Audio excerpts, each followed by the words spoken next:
So I have a question for you two as males, because it's easy as a mom to make excuses, and I'm probably more male-ish in my thinking sometimes, but I still can think of, well, the reason they did that was they didn't sleep well, or her feelings were hurt. And how do you keep from becoming cynical but still keep in mind this child's a sinner? Because it would be really easy to just doubt everything they do. Like, well, they're a sinner and they're at it again. When really there are legitimate times that our children are showing an attitude or behavior that we don't think fits the situation, but perhaps from their context of the day, it does fit the situation. How do you keep from being a cynical, one-size-fits-all parent?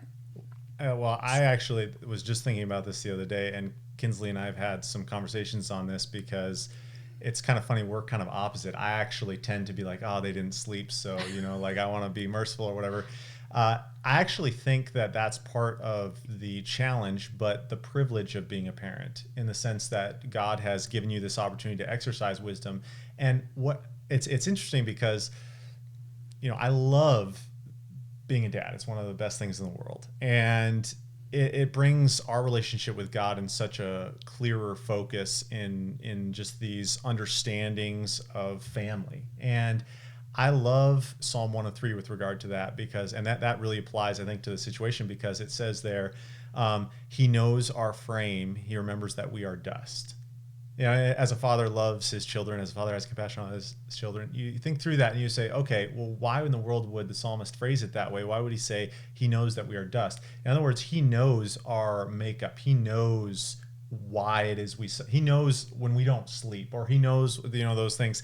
And God has created us this way. And so there are emotional factors involved. And I do firmly believe that he also understands, like, okay, what you're doing is wrong. You are caving into that temptation, or you're sinning in anger. But I also have compassion on you, because I know what you're going through. It's kind of like the example of Job, is that we read Job and we look at it, and he responds so well the first 2 chapters, but then he has an internal struggle with God for the rest of the book. And when God talks to him, he addresses that. But you read through the whole book of Job, you can't help but realize, I don't think anybody else could have done better on a human scale than Job. Right. Mm-hmm. And so I think that there is an element to recognize, hey, the kids missed their nap. So just on a practical level, one thing that happened just, a week or so ago was something had happened where we had visited somebody's house or something, and so Tobias was just exhausted,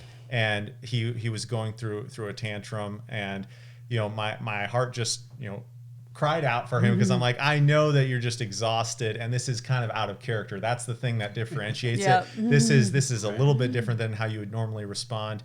And so I just scooped him up, brought him to bed, and we just talked about it there instead of going through the normal process, because this was a little bit different. So I think as a parent, there are times, if you spend the right kind of quality time in actual discipline and in knowing your kids, there's going to be some times where, hey, this is going to deserve a little different of a response. And I think that that's completely appropriate and wise in some cases. Yeah, that's very well said, and that's true. And I think, all I would add to that is